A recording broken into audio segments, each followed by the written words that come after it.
La justice veille au respect des lois et garantit les droits de chacun. Elle est rendue au nom du peuple français. De la Révolution française, la justice garde deux types de juridictions. Les ordres judiciaires et administratifs sont séparés.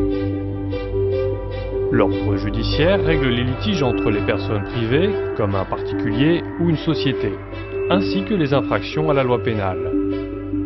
L'ordre administratif, lui, est compétent dès qu'une personne publique est en cause, une municipalité ou un service de l'État.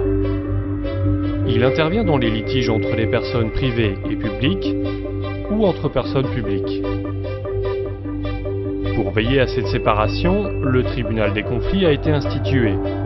Il tranche les conflits de compétences entre les deux ordres.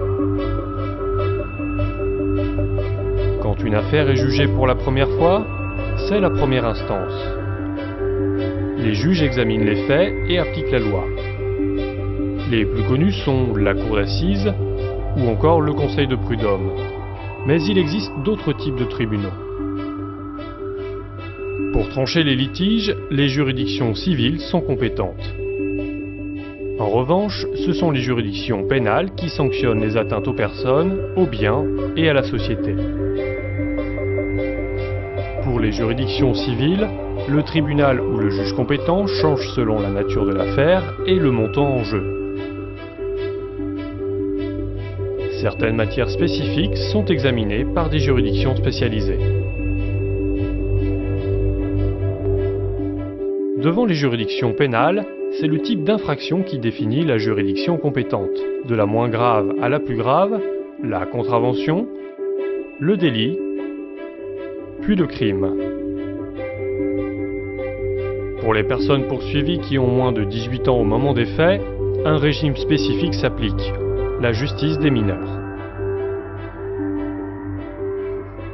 Une affaire peut être jugée une deuxième fois si le justiciable n'est pas d'accord avec la décision rendue en première instance. C'est le principe du double degré de juridiction. La cour d'appel est compétente. Elle apprécie les faits une seconde fois et vérifie que la loi a été bien appliquée lors du premier jugement. On dit qu'elle juge en fait et en droit. Dernier recours possible contre une décision, le pourvoi en cassation. La Cour de cassation est la juridiction suprême de l'ordre judiciaire.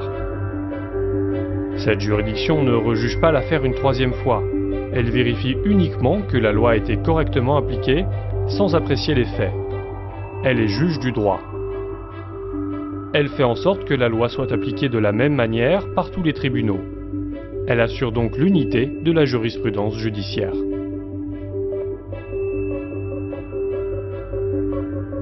Distincts des tribunaux judiciaires et indépendants de l'administration, ces tribunaux sont compétents pour la contestation des actes administratifs. Que l'affaire oppose une personne publique à une personne privée, ou encore différentes personnes publiques entre elles. Impôts, élections municipales, permis de construire, les tribunaux administratifs sont les premiers juges à examiner les recours contre les décisions des collectivités territoriales et de l'État. Un recours est possible contre les décisions des tribunaux devant la cour administrative d'appel. Au sommet de l'ordre administratif se trouve le Conseil d'État. Il est seul compétent dans des cas exceptionnels, comme les recours contre les actes du gouvernement ou certains appels contre les décisions des tribunaux administratifs. En tant que juridiction suprême, il vérifie également la bonne application de la loi par les juridictions. Il assure donc l'unité de la jurisprudence administrative. Toutes ces juridictions, et il en existe d'autres, forment la justice française. Que faut-il retenir ? Il y a deux types de juridictions.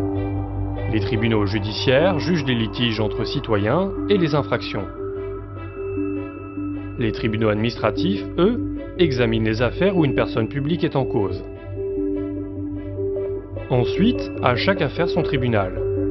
Les juges apprécient les faits et appliquent la loi. C'est la première instance. Une affaire peut être jugée une deuxième fois, en appel. Enfin, une juridiction de cassation vérifie que les juges ont correctement appliqué la loi.